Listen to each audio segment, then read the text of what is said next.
P ജയരാജനെ jail ഉപദേശക സമിതിയിൽ നിന്നും പുറത്താക്കണം.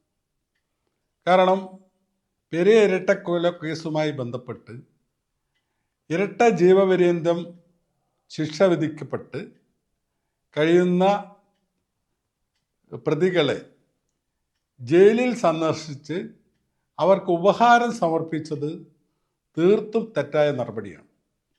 CPM നേതാവെന്ന നിലയിൽ ജയരാജന് ജയിലിൽ പോയി പ്രതികളെ സന്ദർശിക്കാം. പക്ഷേ ജയിൽ ഉപദേശക സമിതി അംഗമെന്ന നിലയിൽ ഒരു കാരണവശാലും അത്തരം ഒരു നടപടി അവരുടെ ഭാഗത്തുനിന്ന് ഉണ്ടാകാൻ പാടില്ലായിരുന്നു.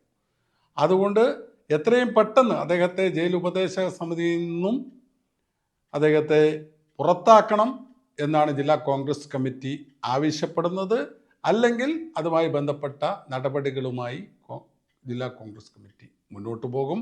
കാരണം ജയിലിൽ, കണ്ണൂർ സെൻട്രൽ ജയിലിൽ VIP പരിഗണനയാണ് CPMൻ്റെ ക്രിമിനലുകൾക്ക് കിട്ടിക്കൊണ്ടിരിക്കുന്നത്.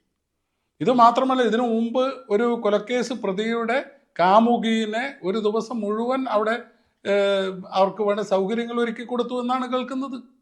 അപ്പോൾ ഈ രീതിയിലാണ് കണ്ണൂർ സെൻട്രൽ ജയിൽ മാറിക്കൊണ്ടിരിക്കുന്നത്. ജയില് കാണിച്ച് പേടിപ്പിക്കണ്ട എന്ന് പി ജയരാജൻ പറയുമ്പോൾ നമ്മൾ ആലോചിക്കേണ്ടത് കോടതിയോടുള്ള വെല്ലുവിളിയായിട്ട് തന്നെയാണ് നമ്മളതിനെ കാണേണ്ടത്. അപ്പോൾ ഇത്തരം ആൾക്കാരെ ജയിൽ ഉപദേശക സമിതി വെച്ചുകൊണ്ട് എങ്ങനെ ഒരു ജയിലിലെ കാര്യങ്ങൾ മുന്നോട്ട് കൊണ്ടുപോകാൻ വേണ്ടി സാധിക്കും? ജയിലിലെ ജീവനക്കാരെ, ഉദ്യോഗസ്ഥരെ സ്വാധീനിക്കുക എന്നുള്ള നടപടിയാണ് ഒരു ജയിൽ ഉപദേശക സമിതി അംഗം എന്ന നിലയിൽ ജയരാജൻ ചെയ്തിരിക്കുന്നത്. അതുകൊണ്ട് എത്രയും പെട്ടെന്ന് അദ്ദേഹത്തിനെതിരെ നടപടി, അദ്ദേഹത്തെ ആ സ്ഥാനത്തു നിന്നും മാറ്റണം.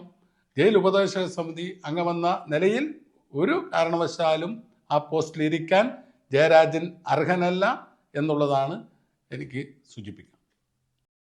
+2 കഴിഞ്ഞു, ഇനി എന്ത്? മാസം 1 ലക്ഷം രൂപ സ്റ്റൈഫൻഡോട് കൂടെ സൗജന്യമായി നഴ്സിംഗ് പഠിച്ചാലോ? അതും ജർമ്മനിയിൽ. +2 ഏത് ഗ്രൂപ്പ് പഠിച്ചവർക്കും ഇനി പഠിക്കാം, പറക്കാം. കൂടുതൽ വിവരങ്ങൾക്ക് യൂറോലീപ് immigration consultancy, German language institute, Kannur, Thrissur and Kollam. Phone 7356 958 784 9400 100 499.